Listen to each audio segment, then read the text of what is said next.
And we are live. Welcome back, beautiful and amazing human beings. This is Luke Radowski and Jason Burmis of WeAreChange.org here for our Sunday weekly recap show. And today is December 2nd, 2018, 7 p.m. Eastern, and we will be live for the next hour, 2 hours. We don't know however long this will take, but we're going to go over all the important news that happened. And we're going to be on Facebook, on Periscope. The podcast of this episode will be available on iTunes later. But, of course, mainly, we're going to be talking to everyone on YouTube with a priority of your super chats that keep us free and independent and not corporate government shills for any bigger agenda that hurts you and manipulates you and uses you and takes advantage of you. We have a lot of that. We don't have a lot of this. And that's why your super chats are always going to be a priority. Jason, my goodness, this was one of the craziest, chaotic, one of the weeks of this year for me personally. A lot of craziness. Right now I am in Southern California, was just in Tijuana, was just in New York also earlier this week, but a lot of madness, not only in my life, but all over the world. How's yours looking like? I mean, my personal life, it was actually a pretty steady, good week. The snow melted a bit after the tundra that was the beginning of the week. It's actually like 55 degrees out. There was a tundra. I missed the tundra. My brother, we literally broke records here in Otsego County. The last recorded time, I think, Otsego County. I live in Otsego County. I'm an upstate New Yorker, and Luke, in 1889, You're not an upstate New Yorker. You're a Canadian, virtually. Okay. If you're anywhere above the Bronx, you're Canadian. To you, city boy, maybe. Accept your Canuckness as a Canadian, Jason. To you, city boy, maybe, but definitely not here on this end. Hold on, we might be having some issues. People are saying that video's not working, but the audio's working. There it goes. It's back on. I just checked it too. That's weird. I saw it too on my end. I just refreshed and we're good to go. So it must have kicked out. Yeah. Well, we're also going to be taking phone calls. We have a phone call where people could call into the show, and I like starting the videos. People are saying, Luke, it's okay to be Canadian. I don't know. I could debate that. We could debate that later. But I like taking phone calls in the beginning of these live broadcasts. We usually only take one, and then we go into the stories. Let's do that right now. What's the call-in number, Jason? The call-in number is 607-542-9184. That's 607-542-9184. Luke should be able to hear you this round, so make your questions loud. You sound like you're selling some sham wows with that voice. Well, there. Luke Radowski, that was some proud anchor man kind of phone number dialectic that you espoused there. Yeah. A lot of people don't know this, but I did some announcing for Cooperstown Dreams Park, the biggest little park in the world for kids that want to go to the Hall of Fame. In fact, Colin Kaepernick played there when he was a kid. Before he was kneeling, he was hitting homers. Now I see the status connection. I don't get any status connection there, Luke. But I would sit there and literally reel off about 100 teams and their coach. So it would be, like the Mississippi Mud Rats all the way with their coach, Terry Taterton. Lord. Get in there. We're gonna talk about this later. But I have a lot of people in the comments right now asking me, Luke, Luke, are you in Paris? No, I am not in Paris right now. Right now, I am in Southern California. Just left Tijuana yesterday after being with the caravan. Utterly insane situation. We got a phone call. Let's take this phone call before we get into everything. You got it. You are live with WeAreChange. What's your name? What you like to talk about? Hi, my name is John. I was wondering, what do you guys think is going to be the tipping point in the global economic scheme down the road? We see this unrest in Paris. We see populism growing, nationalism growing. There seems to be a really tangible conflict of ideas. Do we see a way out of this that's not going to be violent, or is there going to be some kind of tipping point that's going to tip us over the edge? It's a kind of a thought experiment, but I want to know your opinion on that. Well, I appreciate that call, and me and Luke are going to take it. Luke, I'd like to start with your video that you just did on the G20, where you were talking very, very much about this same subject, okay? And I thought it was insightful.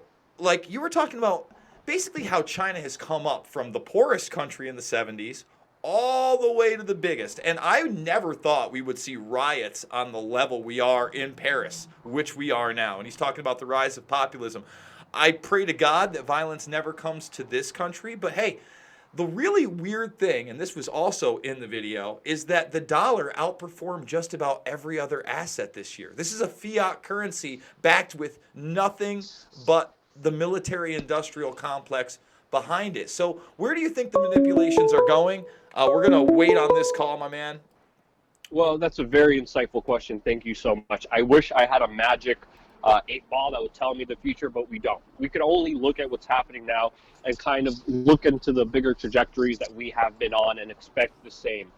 We have been seeing a lot of the global elite sustain this economic system with just artificial numbers, with just bubbles that keep getting bigger and bigger and bigger. And this bubble could never pop, or it could pop tomorrow. Let's just be completely honest with ourselves, because no one could accurately predict what's going to happen, because the system is based on total fraud. And it's not just the American system, it's the Chinese system, it's the Russian system. The Chinese are just as much in debt and have fake artificial GDP numbers, just like the United States, if not more, especially with their fake real estate boom bubble. And the United States and the Chinese economies are interlinked together, and they're just as sensitive together. It could be a Chinese fall that would affect the United States. If it's a U.S. fall, it's going to affect China more, and it's going to have a bigger impact. You look at the bigger protests, I mean, this is only going to happen more. We're going to get into this in just a little bit, especially specifically around France. But what's happening in France is a direct result because of these globalist big bankster policies that people are having enough of. We're seeing the far left and the far right come together in Paris, and this is a recipe not only for more troubles ahead, but this is something that's going to be preluded in other countries as, of course, the tightening noose is becoming tighter around the American people and our way of life. So, I wish I had the magic 8-ball, but looking at where we're going, I expect more economic finagling, to be completely honest with you, more artificial boosting of the dollar, and I could be wrong, but this could go on for 5 years, 10 years, 20 years, even 30 years. This is one of the probabilities that people need to entertain. Or it could pop tomorrow, it could pop in a week, it could pop next week, and people realize, holy crap, our whole economic system is based on lies. And I think that's why it's always best to be prepared for anything and everything, to be smart, to be intelligent, to be rational, not just to have constant fear-mongering and this kind of fear porn out there saying, it's all going to crash, it's all going to be doom and gloom. No, could be actually 20 years down the line that everything comes home to roost, that everything comes to realization to the majority of people. That's an aspect that people need to understand. But it's always smart to be prepared for everything. That's why I always say 15% of your income should be based on alternatives to the dollar. That's why I say the biggest asset you have other than alternatives to the dollar, whether it's crypto, gold, silver, storable food, ammo, the biggest asset that people never talk about, that is the most important one, is your relationships with your family, with your neighbors, with your community, with the people in your city. That to me is going to be the most important thing that will pull people through no matter what. So that's my answer to it. Be prepared for anything. No one has an answer. No one has a magic 8-ball. No one could find out. And if someone says they know exactly what's going to happen, they're absolutely full of crap. Be prepared for anything. Could be tomorrow, could be next day, could be 30 years. Let's just be honest with ourselves and have this conversation, and just understand the situations we're involved in without letting emotions get the best of you. I hope I answered that sufficiently. I think you did, Luke. I just want to add one more point. Talking about China, and the fiat system, the bottom line is that economy is absolutely growing. But the president saying that, well, the Federal Reserve is a bigger threat right now than China is huge. It's huge.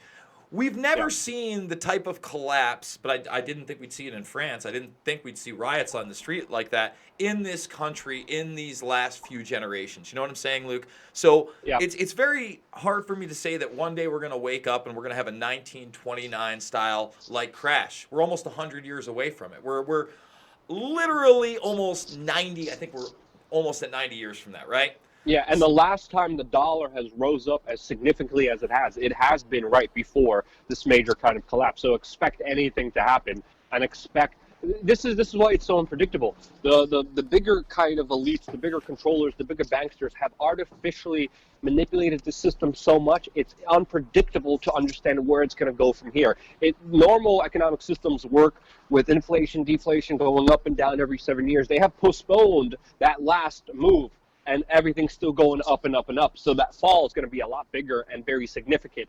That's why it's so unpredictable, because it's not in our hands. It's not in logic's hands. It's not in math's hands. It's in the manipulators' hands that are trying to get away and steal as much money as they can for themselves, which they are, making themselves the richest people in the world that the humanity has ever seen throughout our existence, while people are having the regular people are having a very hard time even surviving. Just like we're seeing in France with people rioting, normal people rioting, 80% people of support in riots because of the global living situation that they're under. So sorry, I cut you off, Jason.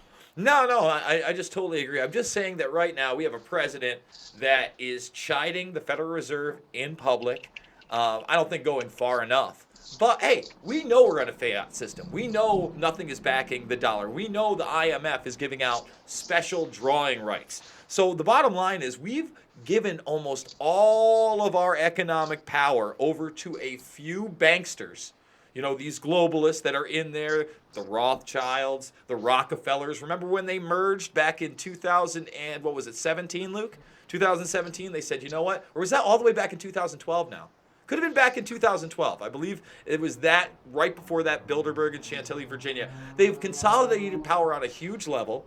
They've made other nation states so subservient to them that they've gotten away with this. And that leads into what's going on with these yellow jackets. You know, we're going to get into it, but it started with oil, and it's very much about taxation and oppression by the oligarchy. Yeah, taxation without representation, which, again, most revolutions have been pretty much. This is what the American Revolution was fought after, and it's an extremely interesting developing situation in Paris. That again, I'm just gonna do a whole feature on this in just a little bit. But before we get into all of that, we took one phone call in the beginning. We're going to take more phone calls all the way at the end of this broadcast. We're going to do one major kind of monologue about Paris, go through every story that happened this week, Monday, Tuesday, Wednesday, all the way to Sunday, that happened each day of the week. We should go over some of the new members and super chats that we have in the chat room. Do you want to go over some of those, Jason? Sounds good to me, my man. We've got A.E. McKee as a new member. If you don't know what the members get, they get essentially everything that we do. All of our bonus content gets submitted over into the community for private members. You get a little emoji. Do we have a Jason God, Burmis I didn't emoji? put it up. I did. I actually edited it. I'm angry, Jason. I see the angry face. I see it. We'll get it up there. You get the Luke emoji. You get the badge. When's the Jason emoji coming? We'll see. Maybe tonight. Let's see how much stuff Tonight. I gotta get to. Maybe tonight. Maybe it comes tonight. So you get all that stuff, but you actually get a lot more. Please sign up for our email, by the way. Our email is free. The newsletter is out there.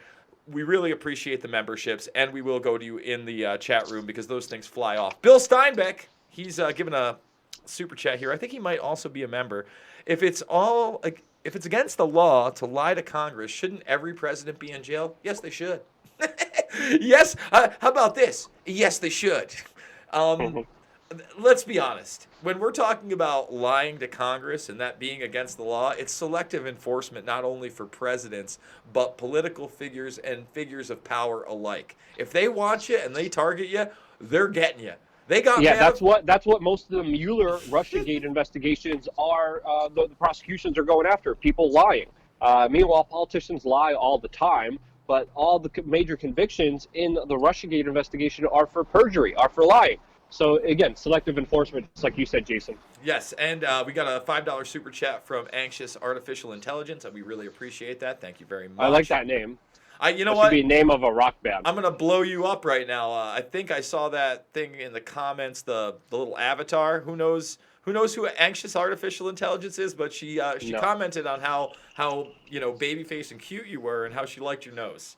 And it didn't sound like I don't even know if it's a she. It's a she avatar. I don't want to get in trouble here. I don't want to misgender anybody, but we got one more. You'll go to jail for that in New York. And she has blue hair. She has blue hair. No, that's like a cartoon, I think. The economic truth Nothing wrong with blue hair. Says the Yellow Vests are protesting the end of the fiat system without knowing it. Hidden tax of inflation creates a double whammy. Well, I guess that's their opinion. Luke, you're about to give your take on this, so maybe you want to handle that one? Well, no, you got this one. Hold on. I'm preparing everything for the France story. I mean, well, this is the France story. So he's saying the Yellow Vests are protesting the end of the fiat system without knowing it. He basically thinks they're being used as dupes. Now, as far as being used as dupes, I would say this. They were non-violent up until a very short time ago. So the question does have to be asked whether agent provocateurs are there. And that doesn't mean that everybody that's being violent now is originally an agent provocateur. Things can escalate rather quickly in groups. And we know they've used this type of method before to squash legitimate protests, Luke. So that's one of the biggest angles that I really wanted to talk about here at this. Yeah, especially with mob mentality, as we have seen, as I even have seen in Tijuana here, just a few moments ago, a few days ago. But yeah, let's jump into this Paris story, because this is a major story that is not going away. We have to understand the protest here. These are not just random protests. These are protests that are going to be continuing. This is why I'm looking into actually going there the following Saturday to cover this live. But obviously, for the past 2 weeks, every single Saturday, the streets of Paris have been filled with tear gas. And the videos that are coming out of Paris look like they're the streets of Iraq after an ISIS attack. It's utterly insane. Astonishing video coming out of either people attacking the police or the people getting attacked by police. There's incredible, insane video of police officers just jumping in on individuals and individuals jumping back, making the police irrelevant in many of these major street clashes. Now, should you be scared or happy that this is happening? Well, we have to understand here what is first happening here. We are seeing the far left and the far right, Antifa and the alt-right, come together, put on yellow vests, and protest against the current establishment, especially against the police officers. This started all because of an anti-fuel tax, but it has led to a bigger protest against the cost of living and, of course, taxation, because, as we all know, there are very high taxes in France. A lot of people pay for a lot of socialist policies, a lot of government bureaucracy, a lot of the corporate elite banker people don't pay that many taxes. And of course, this has brought on a huge disservice by the French people who are protesting and demonstrating. They have a history of protesting and demonstrating. And people are saying that the protests that are happening right now, these riots are the worst that have happened in over 50 years. We have already seen 412 people arrested, over 100 people injured just yesterday alone. And I have to say, what do you expect when you have a Rothschild banker as the president of France? His policies were, of course, cheered on by the mainstream media, by all the globalists. All the people were supporting him, saying he's going to be the next JFK. He's going to be the best leader that France has ever seen.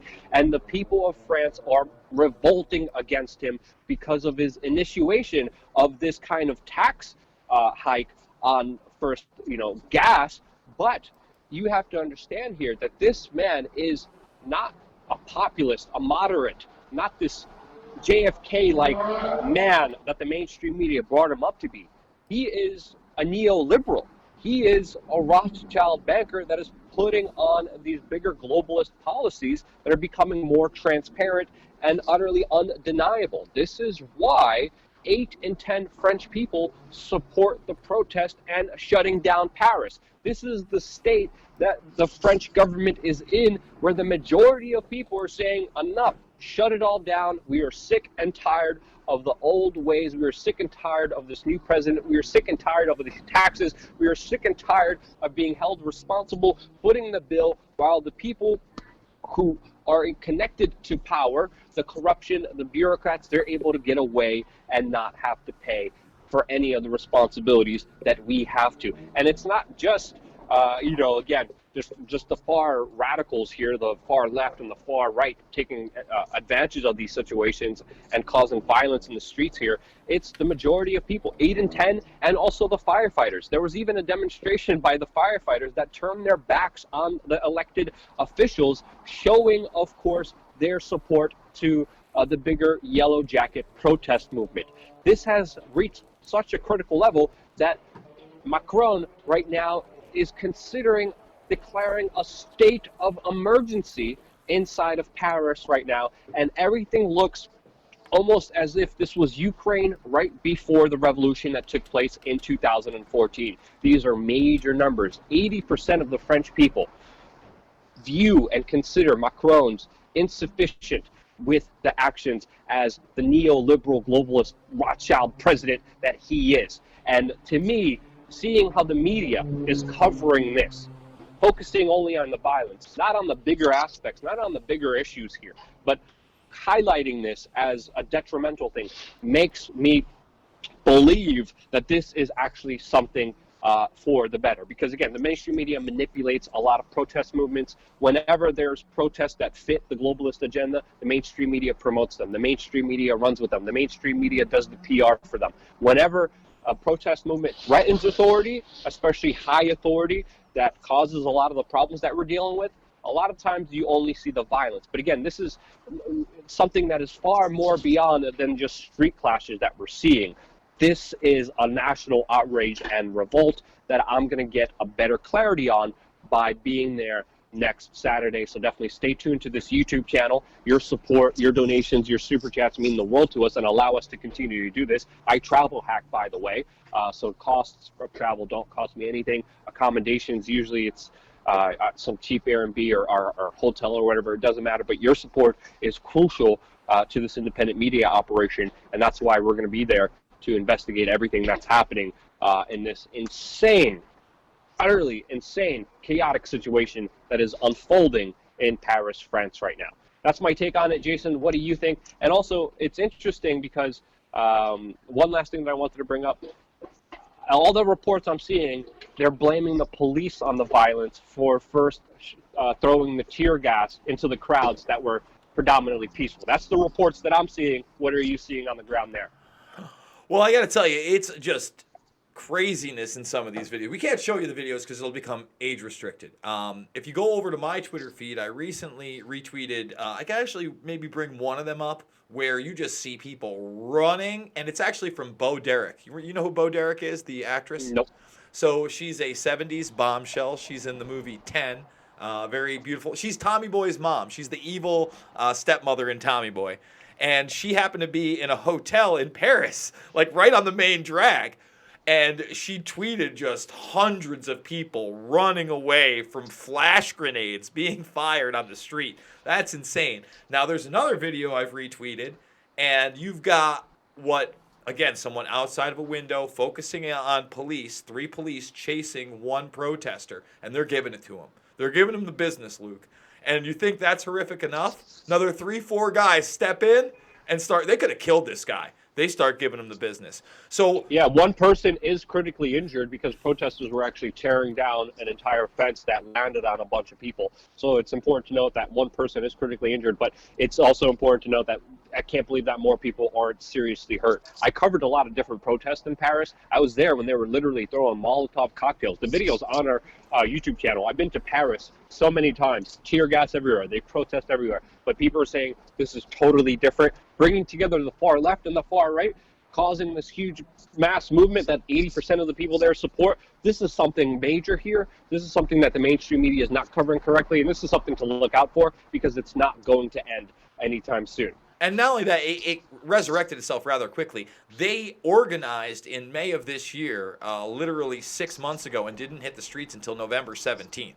So we've only seen them in action for 2 weeks. And remember, the vast majority of those 2 weeks, I'd say 10 days, there was no violence whatsoever. There was somebody who was run over. But now what you're seeing, you're seeing people try to storm buildings together. You're seeing police rush people, pull them down the streets. And like you said, like, for instance, that article, the media is trying to spin it that they think Macron should take more police action.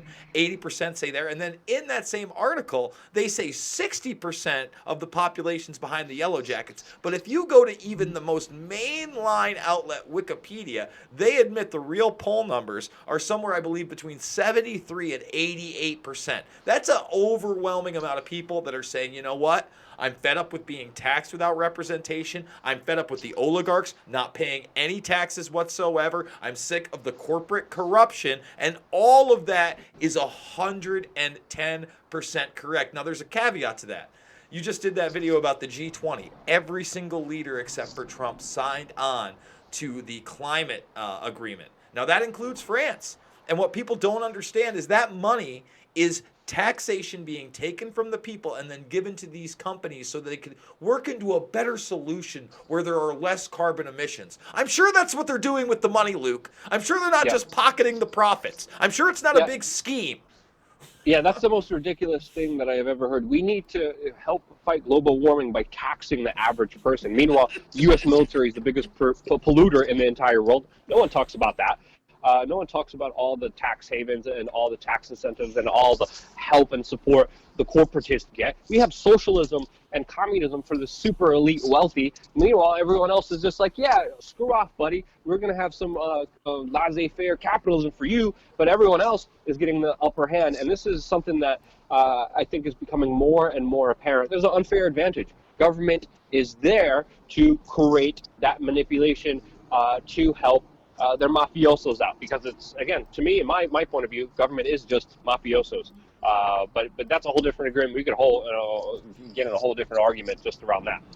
Well, we could get in a big argument about that, and I don't think that that's something we need to do here. All I can say is this. This is absolutely bringing out the worst in people. Law enforcement is looking bad here, okay? Some of these protesters, you know how I am, Luke. I've covered some of these events, and I got to tell you, man, I really don't love wearing a mask because I'm trying to block my face. Now, you were just down in Mexico in the caravan. You're wearing a mask for health reasons. I totally get that, 110%. But when you're hiding your identity, I'm sorry. Listen, I want people to see my face. I want to let them know who I am. Then why don't we have the Jason emoji? And it is it showing up in protests? But Jason, it also depends, man. I mean, if we're like protesting Saudi Arabia or a very oppressive regime that acts unfairly and persecutes people and punishes people for standing up for their rights, I think in some cases you should have to cover your mouth. You should have to hide your identity, especially with the bigger surveillance police state that is being built all around us, targeting people who are against the system. So I kind of disagree with you on some aspects of that. I mean, to me, again, I think Martin Luther King Jr. had it right. I think nonviolent protest, civil unrest, that's great. And again, I want them to see my face when I'm abused. You know, when I catch one of those canisters. I don't want to be abused, Jason. Well, you know what I mean. You know what I'm saying. I don't know what you're into. I don't know what stuff you're talking about. Oh, there. Yeah, now we're getting into fetishism. They have a specific category for that, I think, on a lot of the adult websites. Oh, boy. I don't even know how to address that anymore, Mr. Rudowski, but I will say this. I don't want to be abused. I don't think people should be abused. I think we should stand up for our rights, and I agree. think we shouldn't let mafias, governments take advantage of us. And it starts with us being smart, being intelligent, educating ourselves, empowering ourselves with information, and not falling for a lot of the tricks and divide and conquer schemes that they have against us. So I think this is the ultimate solution. Information, knowledge is power. That's why I do what I do. That's why we're called We Are Change, because I believe in this overall message that we could be better by having the right information right in front of us. And that's why I go to Tijuana. I want to go to Paris. I want to go to all these places to show people, hey, hold on here. Let's actually see what's happening here. Let's actually get a fair perspective and not just a bigger divide and conquer agenda, which sadly the people of the caravan were used for. I feel a lot of empathy for the people in the caravan in Tijuana because they ultimately have been used. They have been pushed. They have been manipulated. They have been hurt severely. Sorry, I'm literally in the streets here just driving to around Los Angeles. Okay, that should be better.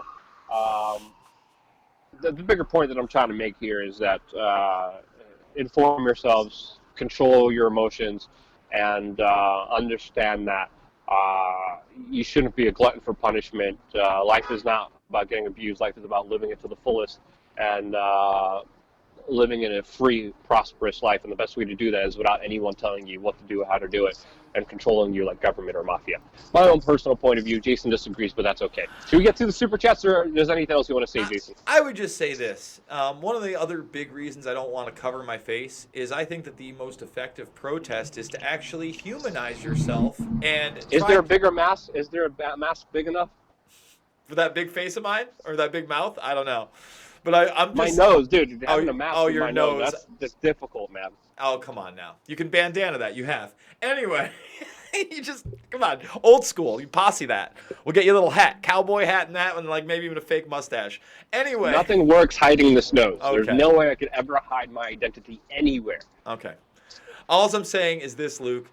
I want to have a conversation with the person that I'm across from. I want them to realize I'm a human being. And it's a lot harder for people to relate to you if you're wearing a hoodie and you're wearing a black mask and you're screaming at them, telling them that they're a libtard or a snowflake or a cuck on the, those things don't work. You understand? And that's aggressive. Let's have a conversation. If we're all just, I'm so mad, let's protest.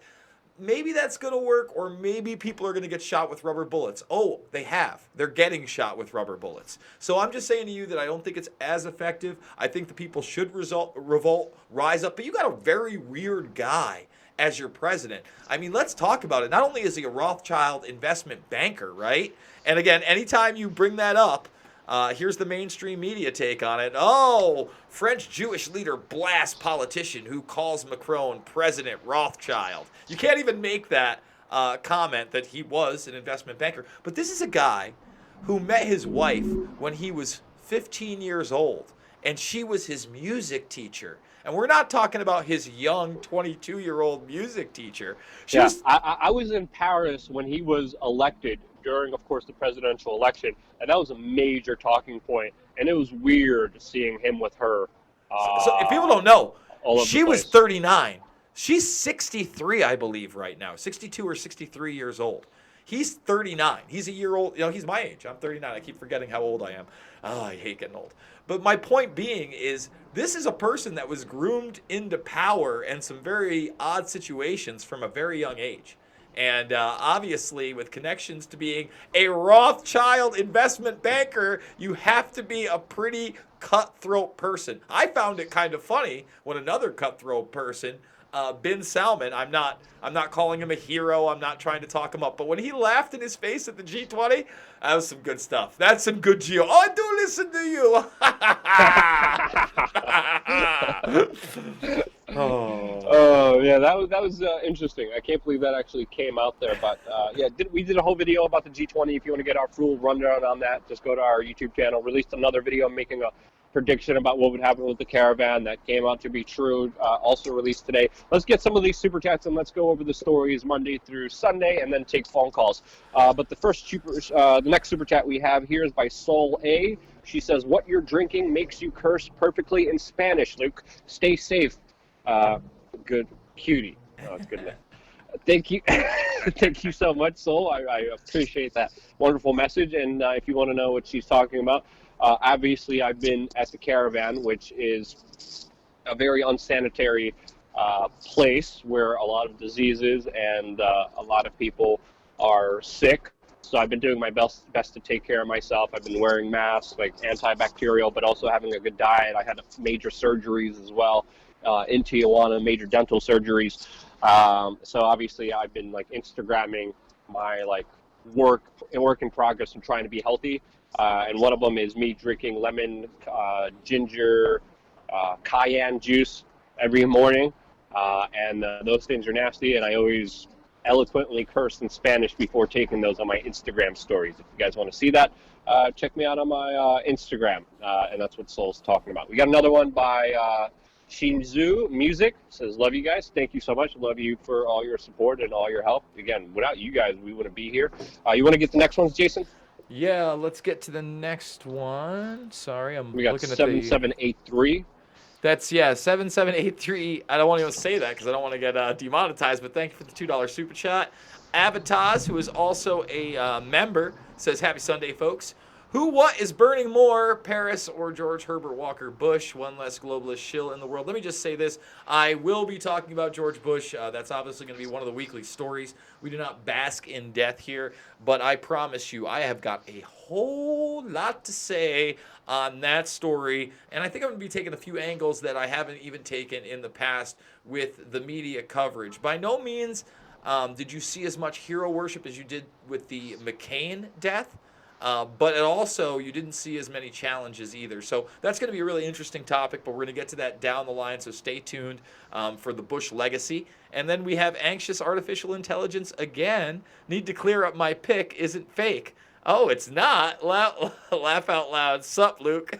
Well, Luke, you are quite the ladies' man on the internets today, my friend. Well, that's good. We like to have a ladies' audience. It's good stuff.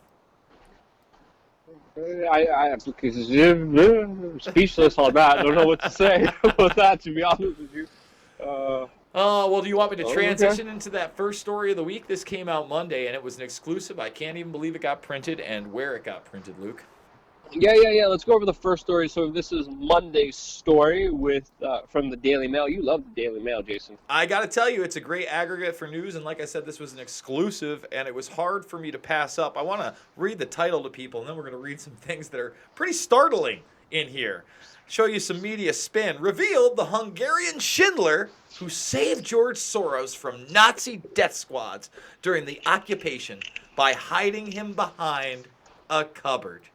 Yes, this benevolent gentleman that saved George Soros. Well, if you just scroll down, Didn't George Soros say he was helped participate? Let me tell you, in a lot of these activities. Happy time. He talked about being a happy time. He didn't have any regrets. But let me give you some news. This was an exclusive. Even talking about this on YouTube has shut channels down. I know other people. I think it was Dan Dix who had a video about George Soros that had a strike on his channel because he was just talking about some of this history. Well, listen, I'm just going to quote these guys. Let's continue on to our own what's the word here? Peril? No, it's not peril. Again, I'm going to read from the article. This isn't Jason Burmis about to tell you this, but that guy right there, he helped confiscate Jewish property.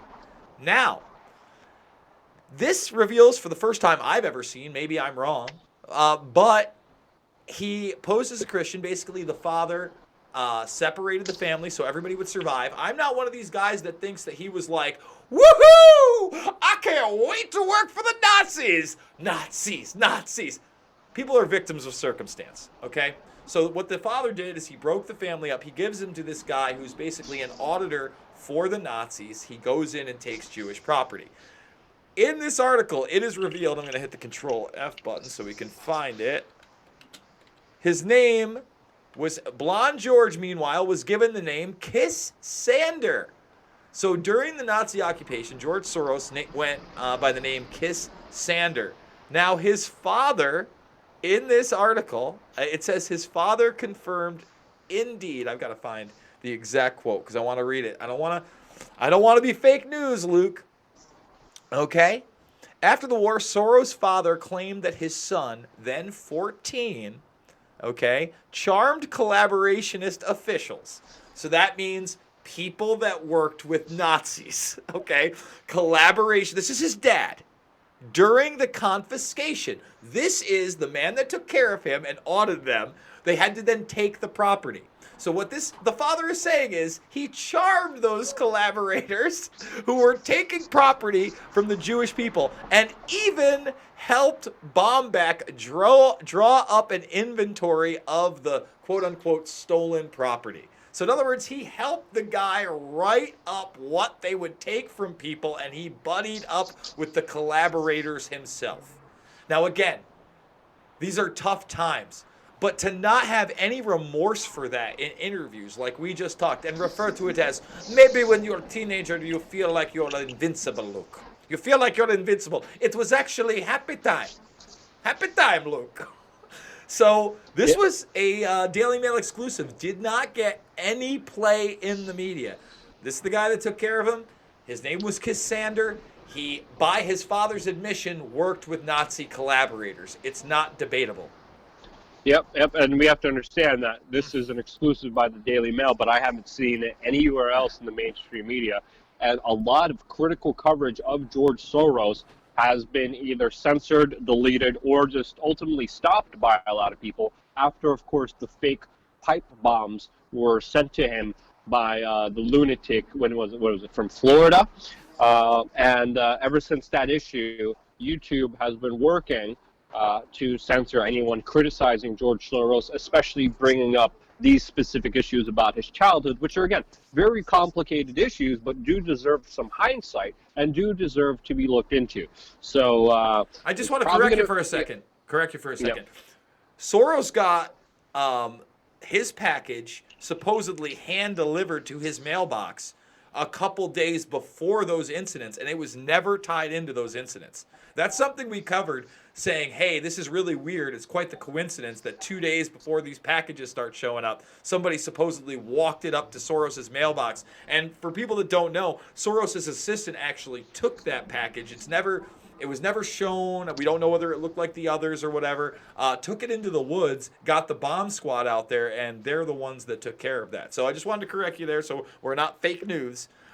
Yeah, I remember. Yeah. He was sent like fake pipe bombs right before the major kind of pipe bomb news story kind of went around everywhere along the mainstream media. Correct? Yes, exactly. 100%. Yeah. What, they weren't connected? They never connected them, which I thought was the most bizarre thing ever. So because that guy had a picture of George Soros on his van. Yeah, well, not only yes, he did, but if you think about it, in order for him to hand deliver that one and have it be found it was either 2 or 3 days before the others in the news, that would make it more that he didn't send them from Florida. And remember, there were the questions of why there weren't postmarks on there. That there may have been more to the story. Again, I'm not saying there is. We just reported on what the actual facts were. We showed you what they looked like. We showed you some analysis. We never said, hey, this is definitely a false flag. We said, hey, mental illness is also out there. But it was very odd, and Soros was a target of something similar to that at the very least. Yeah, interesting story. Good find. Hopefully our channel won't be taken down. Okay, so all right, what's Tuesday's story? Well, Tuesday's story also huge stories this week that were just buried, Luke, and really not talked about enough. The Senate actually voted to get us out of this Yemen war, and that's what it is. It's not a conflict. It's not like us just assisting. It's a war, and we're killing and starving people, Luke. And I'm very, very happy to say that, again, this doesn't guarantee we're going to get out of it. But 63 to Trump's 37. Probably going to veto this. I know. I pray he does. That would be the worst. Come on, Mr. Non-interventionist. All you people out there that were Trump training and telling me, he was anti-war. And I warned you. I said, hey, man, this guy could get taken in by some war hawks. And he sure has. The Bolton train. Mike Pompeo, the former CIA head, said ending support for the Saudi-led war would be, quote, untimely. That's the statement we're getting from creating the worst humanitarian crisis in the world right now, created by your tax dollars, by the way. Yes, and again, it's not just bombing buses with Raytheon missiles, folks. It's causing them to be starved out. It disgusts. These are human. Look at that child right there. Look at that kid. Have some humanity. Realize these are real people. This isn't just a land far away. This is part of us as a civilization. While we sit here and bicker about gender misnomers and, social butterflies and snowflakes, people are getting smart bombed to the tune of trillions of dollars in profit globally. And it sickens me. And it's got to stop. And again, Bernie Sanders, I don't feel the burn very often, Luke, but I give politicians credit where credit is due. He got up there for like 15 minutes and he laid it out. And he said, this is ridiculous. So bravo, Bernie Sanders. You get a golf clap from Jason Burmis. More people need to come out against this war. We need to end a very slow golf clap, since his own submission to the Hillary Clinton war machine helped create a lot of the bigger problems that we're facing right now, and his faking out of his supporters and not standing up for his ideas. Slow golf clap. Again, I said I didn't feel the burn very often, but I felt it on that one. On to Wednesday's story, my friend. Wednesday's story is interesting. I don't know what people expected, but hello to automation. I don't know really if this is any better, seeing about who works at McDonald's, but I'm not trying to bash you. Take any job you can. Not everybody that works at McDonald's is a bad person. Listen, I know plenty of people that have actually made careers out of that and made some good money over 20 years, actually given them an opportunity. But the bottom line is when you have the lowest common denominator burger and everybody is ordering their own food and touching the new little touch screens, the kiosks that are replacing people, it's the beginning, this is the very beginning, the dawn of automation and replacing human beings. And we're going to do it to the tune of poo found on every single one of these touchscreens. Think to yourself, how many people get a 99-cent double cheeseburger a day? And how many of them are 200 pounds overweight in this country, wearing a wife beater with skinny jeans on with the crack of their ass hanging out? Is this a shock, Luke? No, it's not a shock, and it's kind of scary and kind of depressing. There's a lot more butt pickers out there than you realize, which should make you realize no one's perfect. And wash your hands after. Just don't go to McDonald's. Just don't do it. Don't do it to yourself. Don't do it to your family. Don't do it to your loved ones. Just don't go there, please. I mean, I feel like the next challenge, Luke, out there should be just dudes walking in. Now, this would get views. You trying to start a YouTube channel? You got jackass mentality. You should film yourself going to numerous McDonald's and just licking down the touchscreen up and down. You get a million hits the first day. A million hits the first day. You'd be a sensation.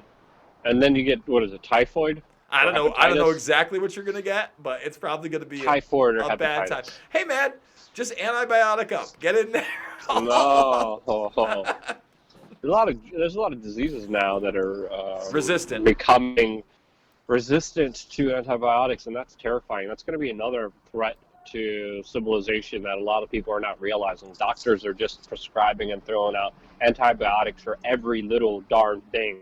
And a lot of people are becoming resistant to them, especially if they don't finish their exact cycles. A lot of it is being defecated into our public drinking water because the filtration system can't filter out the nanoparticles in a lot of these bigger medicines. Already, a lot of our drinking water has antibiotics in there, and this is creating a huge problem, and it's because of our bodies not being as healthy as they used to be, our bodies being under attack. And the biggest way they attack us is, of course, with nutrition. Ultimately, when you're looking at a McDonald's cheeseburger, you're looking at weaponized heroin in the form of mouth joy for 5 seconds. That's what you're looking at.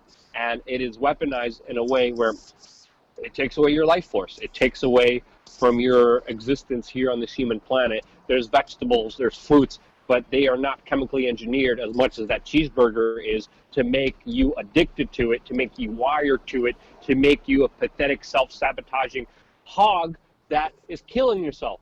Wake up, humanity, and stop eating the murder burger, McDonald's bullcrap, psychological warfare that is programmed against you. This is why they have yellow and red. This is why they play sad music.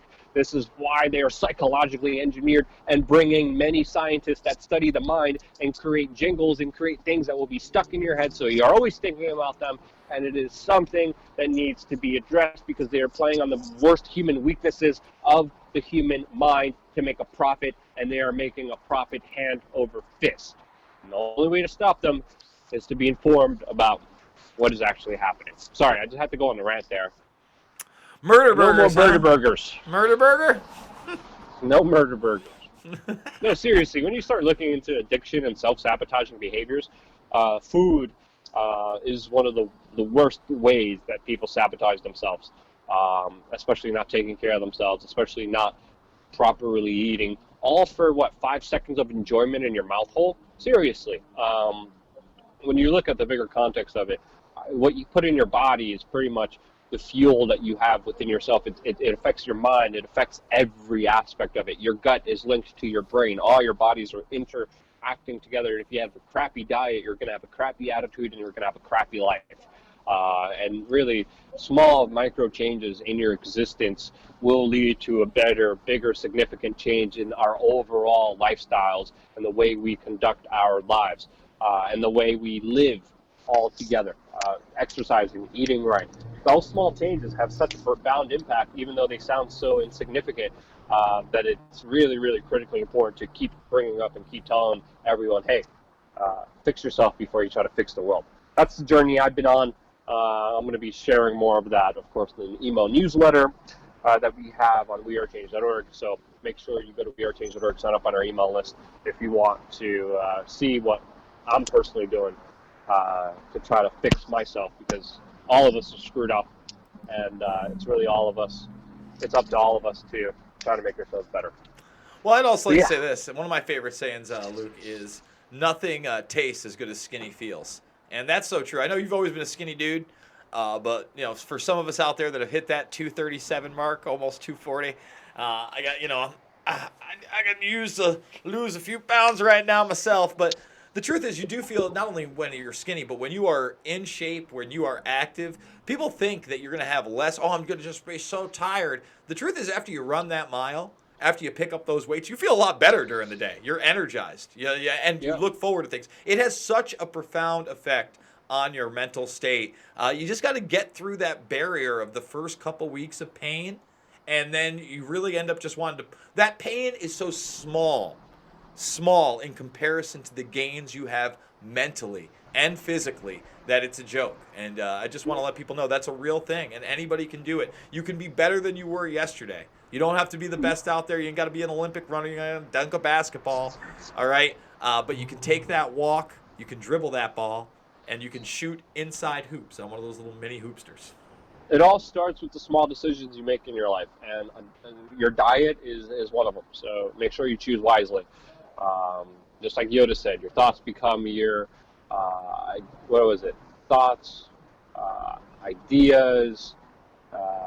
Forgot the whole Yoda quote. I don't know what what I mean. I Just don't look know. up Yoda quote inspiration. You'll probably find it. I know thoughts become actions, and it's very true. On to the next day stories. What's this, Wednesday? I believe this is Wednesday story. Yeah, this was an interesting story. This is actually Thursday. Did this guy say anything controversial? No, he didn't. This is Thursday's story. Mark Lamont Hill is fired from CNN. I'm going to read you what he said. I did not know what he said. I haven't even followed. Oh my God! He basically, I think he went lighter than, say, Abby Martin, who's done, I think, the most critical work in Palestine. He basically called for pre-1967 borders.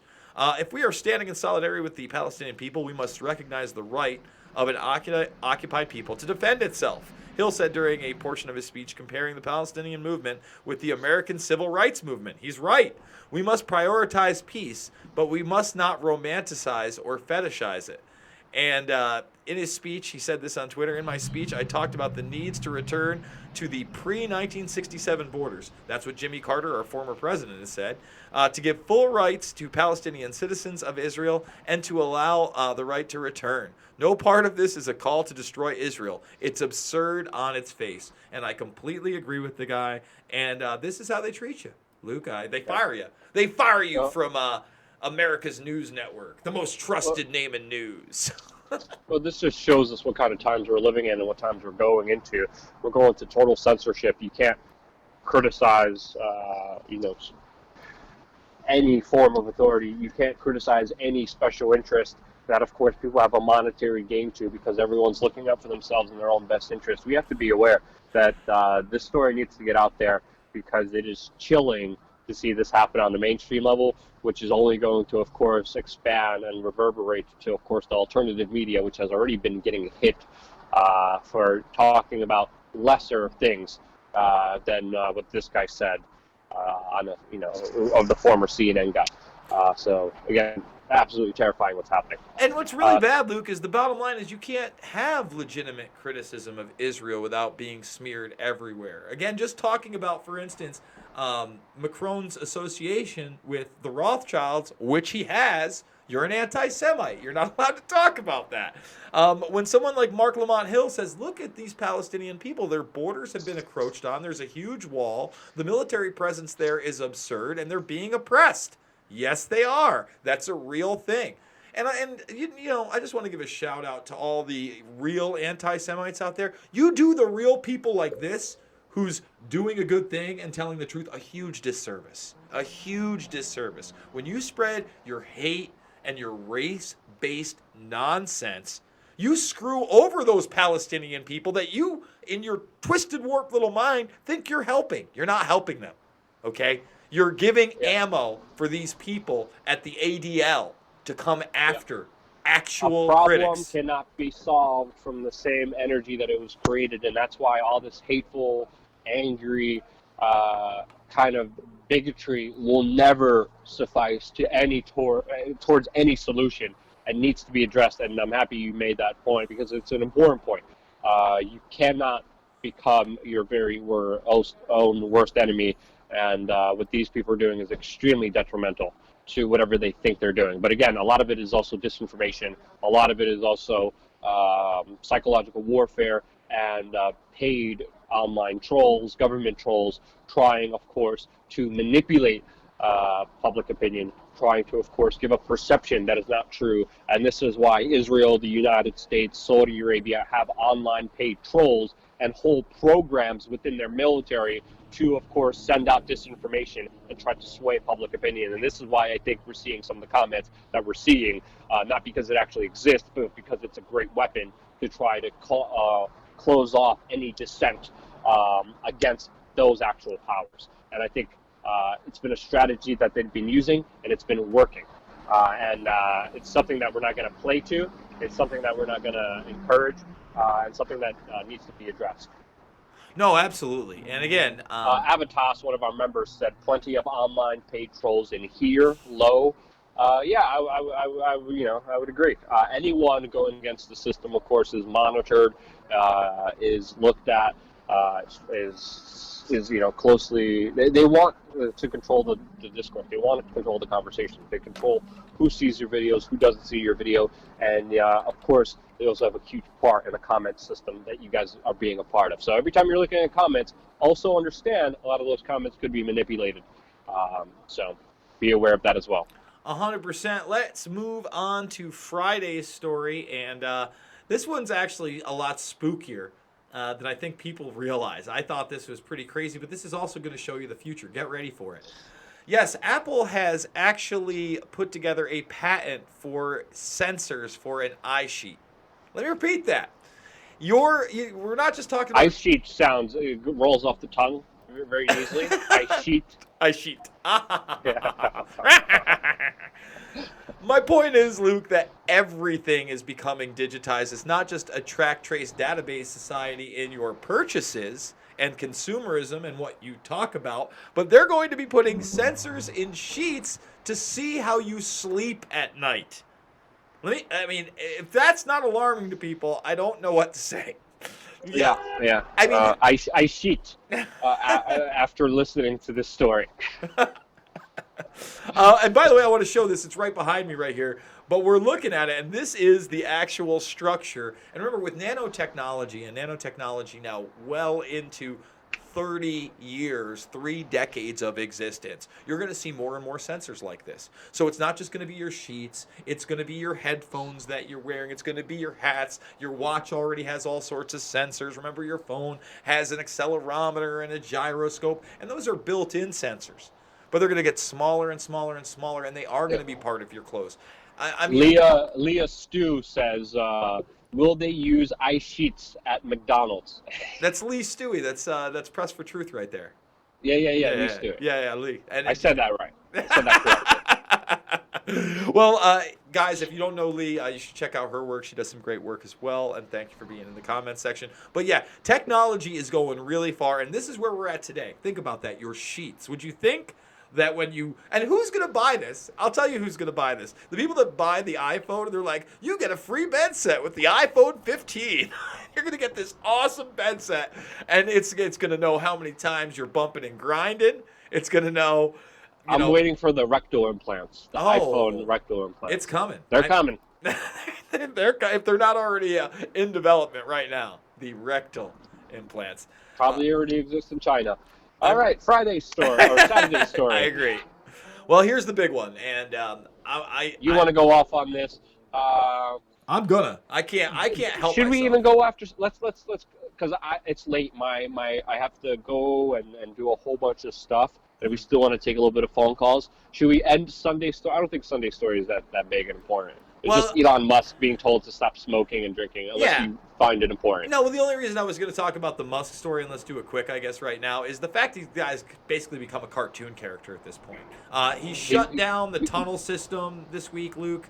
That's no longer happening. The underground tunnel's over with. His boring company is a joke. He's been filed by the SEC. He's lost his power. And now the next thing I think that's going to be crushed is SpaceX. In another interview earlier in the week, he was talking about how Tesla was literally 2 weeks away from closing. And this is after he's manufactured false numbers of profits. So my point is that this guy is not a deity. He never has been. And there's a good chance that he's just a front man that's going to be falling by the wayside quite soon. Yeah, he's taken a lot of money from the U.S. government, which also needs to be publicly addressed and said. But okay, so yeah, the last story that we're going to cover before we're going to be taking phone calls is of course the major news that happened yesterday, with of course the passing of George H.W. Bush. And Jason, I know you got a lot you want to say about this. Yeah, I got a ton. Let's talk about it. This man came from a social climbing family. His father, Prescott Bush, was a politician. I believe he was a senator in New York, but he was also in intelligence and one of the main people behind bringing the CIA into existence through the OSS and Project Paperclip after the war. His family did business with Avril Harriman Banking, okay? He had his property seized. This is Prescott Bush.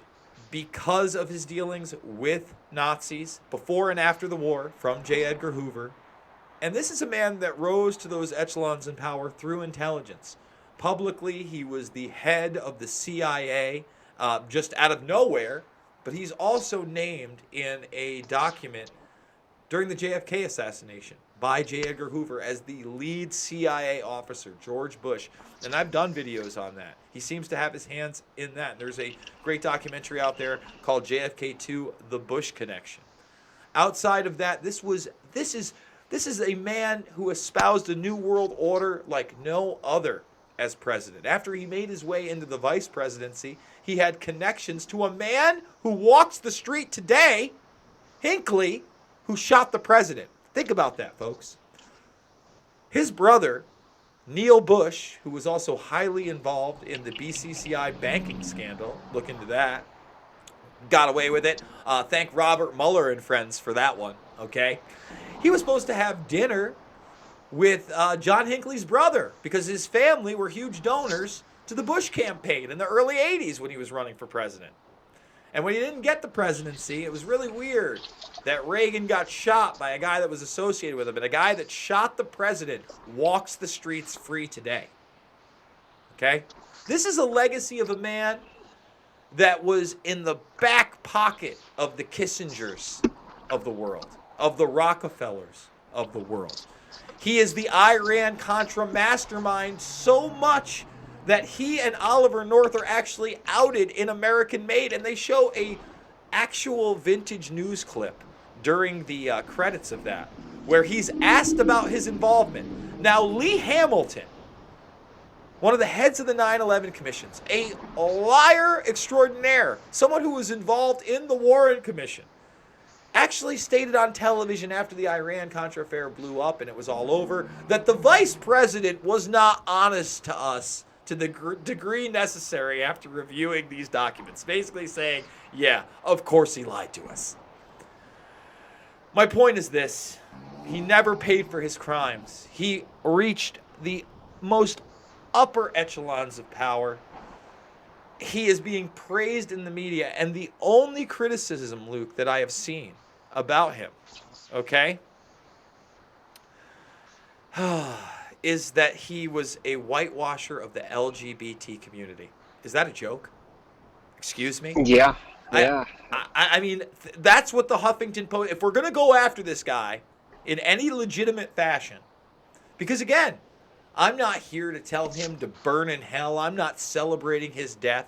What I'm hopefully celebrating is that these ideals will die with him, but they won't. Because it wasn't just his vision of a new world order, it was an adaptation of this vision of a new world order that still exists today. And there are still people promoting it today that are alive and well and in power. But, again, let's get all those JFK documents out there. Let's prove Jason Burmis is nothing but a conspiracy theorist. And he wasn't in Dallas that day. And he has nothing to do with it. Let's declassify everything involving this tyrant and find out what his true legacy is. And I really truly believe, Luke, as a people, unless we start doing that, unless we get around this national security state we've created and show people our true history, what we've done, then we're never going to advance. And I'm sorry, but, this guy, people that really think that he was a hero, Bill Clinton doing that op-ed, showing that letter that he got from him when there was civility in the presidency. That's what the media wants to run with, Luke. There was civility when presidents passed on. No, Bill Clinton was his right-hand man in Mena, Arkansas, running cocaine for the Iran-Contra operation. Another career criminal. And I'm not celebrating his life either. Okay, Slick Willie? So, that's my bottom line on this one. Maybe we'll put this out as a separate video, but I got to tell you, Luke, the man lived to 94, and his influence will live on long after.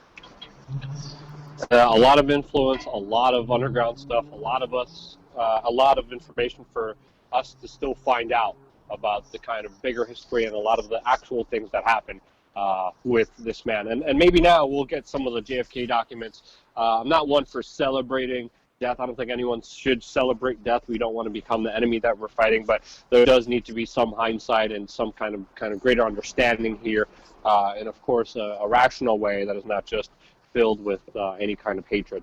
That's definitely what we're trying to avoid. I think you definitely hit the nail on the head with a lot of the commentary that you brought forward, and a lot of the more important stuff that hasn't been talked about by the mainstream media. Because again, it's not an easy topic to talk about, especially after someone passes away. You have to do it very delicately to make sure it's done properly, it's a tough one. And again, this guy built a dynasty. That's something I really didn't address. His father obviously began that dynasty, as we discussed, being in intelligence, becoming a New York senator. But hey, they got him into the presidency, and they got him into the head of the CIA before that, and the vice presidency before that. And his son, who at the time was before Barack Obama, he was the least qualified person to be president ever to be elected. He was a one-term governor that had not even served that term, and he got elected. And not only that, he was only a one-term governor because he didn't become baseball's commissioner like he wanted to be. Remember, he was involved in the Texas Rangers. He had no desire to be in politics whatsoever. Again, Neil gets into that big scandal. He can't run anymore. He gets pushed into politics, and he literally becomes president as an 8-year puppet under a clan of people that came up with Bush so high that they've made a new movie called Cheney, somebody who was arm in arm with Bush in the 80s, defense secretary, you name it, would later be his son's vice president. Okay, Donald Rumsfeld, Paul Wolfowitz, all these guys. Bush's brain is what people called him. Yeah, well, Bush's brain was actually Karl Rove. And Karl Rove is another one that was brought up. I mean, listen. Well, that whole entire gang, the Rumsfeld, Cheney, Karl Rove, a lot of those people, very James manipulative Baker. people. I mean, they're still around today. That's the Kissinger clan, bro. And like I said, he's built a political dynasty. Both, his son, governor down in Florida. He had 2 governor sons. But people know the name Bush, and he helped another dynasty. Without Bush, would there be a Clinton dynasty, Luke? Highly unlikely. Highly unlikely. And people, that's something you can't talk about in the mainstream. People would think it's absurd that George H.W. Bush helped groom Bill Clinton into the political superstar he became, but that's the truth. So, again, that legacy is one that I hope is someday exposed.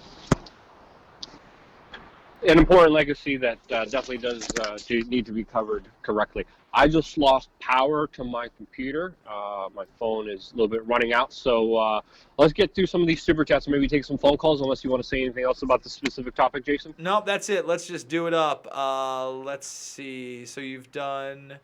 We did the second anxious artificial. Soleil has another one. Your presents are on the way, Luke. Hope you and your darling doggies like them. 3 hearts and a couple exclamation points. Looks like you got some gifts on the way. And then Cowboy Bear. Well, thank you. Well, thank you. Really appreciate it. Gonna check the PO box.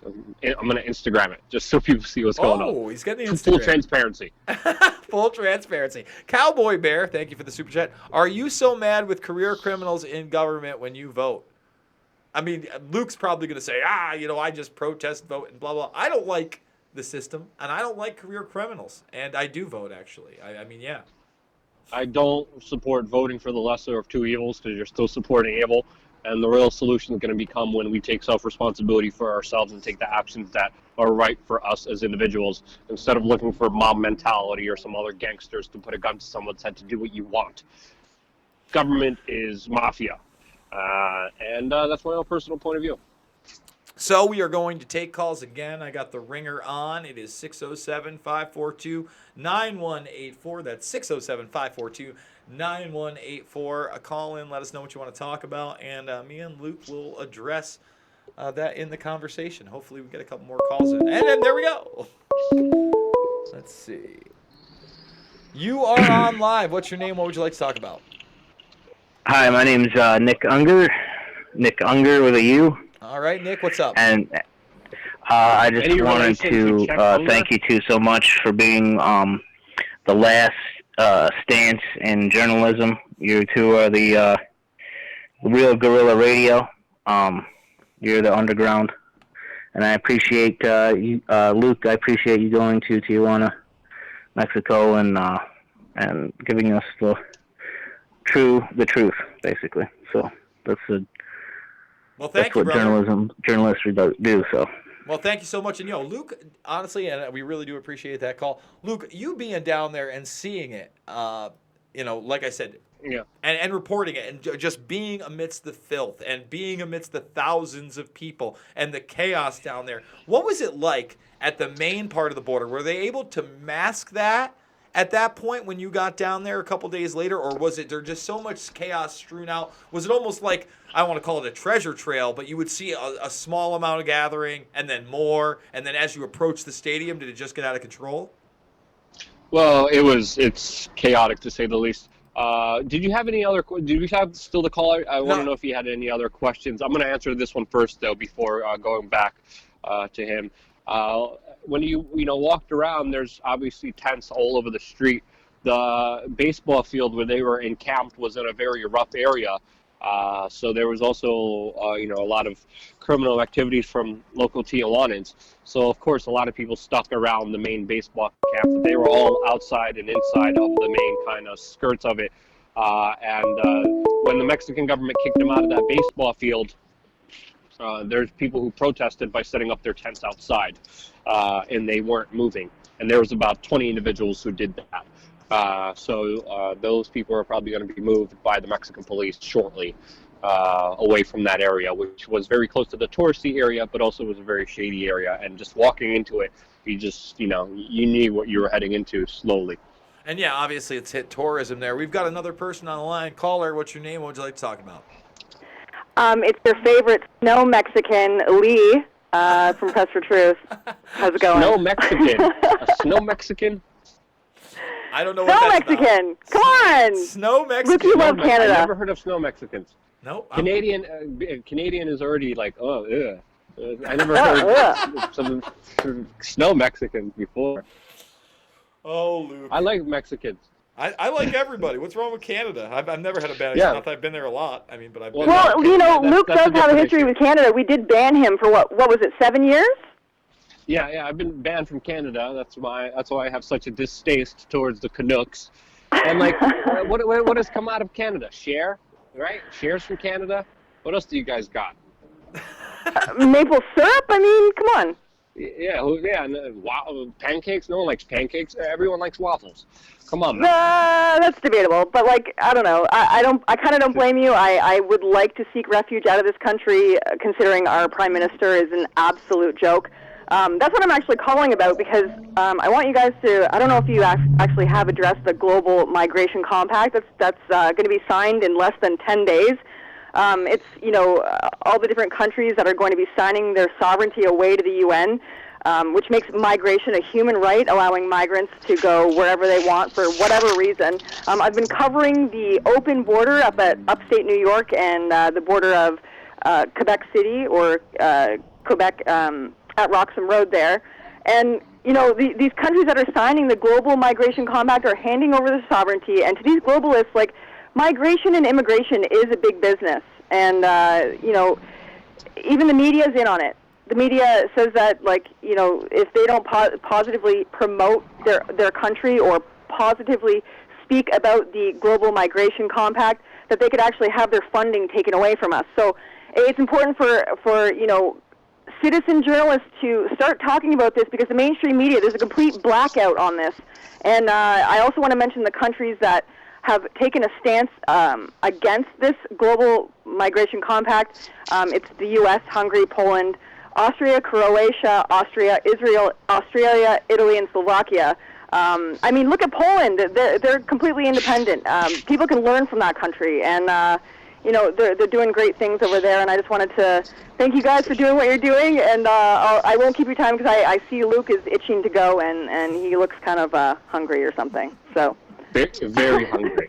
Thanks for all you guys do. Okay. But this is the conference. This is what's going to be happening in Morocco in 10 days. Oh, I just hung up on her because she let go. But I do have it right. I have it right here under far right pressure Europe. Again, the media always spins it when people get. I think out there's of these something things. happening in Morocco that this thing is happening. Is this what we're talking about here? I don't. I can't see the chats anymore, by the way. Oh, I'm not sure. Yes. It's going to be in Morocco. Yes, you're right. Yeah. I was thinking about going there too, but I was trying to get accreditation to cover that. I had a friend filling the applications for me. I'm going to have my friend out there. I don't know if I can make it. I'm going to do my best. I don't know what I can do just being outside of there. Maybe there's going to be some protest about it. But Morocco is also a pretty crazy place. So it's a story that I've been hearing about that I definitely do want to cover. Because it does seem very under the radar, and it does seem like something very significant. But it's going to be something, just so you guys know, we're going to be paying attention to. So definitely stay tuned and subscribe, and mainly just always remember, sign up on our email list, because if you're not on the email list, there's a good chance that we'll be totally gone and eviscerated from big social media. And the only way you could ever be in touch with us ever is, of course, through one-on-one email communication. That is the most important way that we could actually engage and talk to you guys. So always remember that. Go on, Jason. Sorry, I cut you off. No, that's good. Let's take one more phone call. Before I take that, I want to say Breton Thim says Malcolm X is Obama's father. No, he's not. And thank you for the super chat. Tiger is peace. Well, thank you, Tiger. We got two of them here. Let's go with this one. All right, we're gonna undo that. You are live with Luke and Jason. What's your name? What would you like to talk about? Hey, Brent. Hey, Jason. This is actually for you. My name's Brenton. So since you're into the whole Preston Bush, and that seems to be the topic of the day, this is just my little thought, to be completely wrong. But what do you think about the possibility of Malcolm X being Obama's father and Jackie Kennedy perhaps being his mother? Oh, obviously. If you look at Martin Luther King's sex parties with Jackie Kennedy, it's possible he had a brown baby, or she had a brown baby, and CIA, Preston Bush took him to Kenya, and now we have President Obama. I could be dead wrong, but it just looks lots of coincidences, I mean, I would say this, my man. I think that's kind of funny, but what we do really have is that Obama's white mother was getting pictures of herself taken naked by Frank Marshall. Those are actually publicly available. Of course you would know that, Jason. I had no idea about that. Really? So Frank Nope. Marshall, that's actually one of the big Corsi Corsi thinks after Corsi got away from Obama being born in Kenya, he said that he was actually born in Hawaii, but the reason that I think Joel Gilbert made that film, that everything was doctored, is that he was basically a raised through the Kissinger Institute, which his mother did work for. And apparently this guy worked for too. And this is who she was supposedly having an affair with. Now, he was taking nude pictures of her with other women as well. Pretty shocking stuff for the day. So that, to me, my friend, is a lot more possible if we're talking about poor Jackie O. I mean, she had to be right next to her husband where his head was blown off in public, and then had to basically stand next to the guy that helped orchestrate his murder, Lyndon B. Johnson, and say everything was all right. It's pretty nuts. Reality is stranger than fiction, but that is too strange for my belief. But then again, Luke, if you believe in the multiverse and the quantum theory, that had to have happened. Anything's possible. I'm just like, I don't know what to believe or who to believe. I'm just like, yeah, anything's possible, question everything, and always just keep an open mind. But some of the things are a little bit more ridiculous than others. Let's just admit that. Patrick Sagoon says, why do people want to go Canada from the States? Yeah. Why would you want to go to Canada? It's colder, freezing, they're filled with Canadians. Ugh. Filled with Canadians? Oh, man, you are terrible. How dare you? I have a personal grievance against the Canadians. Are you allowed back in right now? Are you back? Yeah.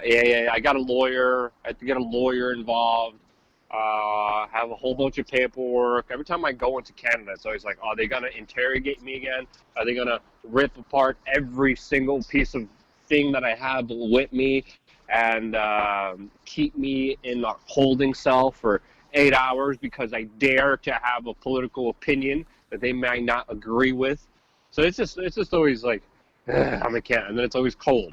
And then some of the interactions I had with people there, I'm like, more of a Mexican person, to be honest.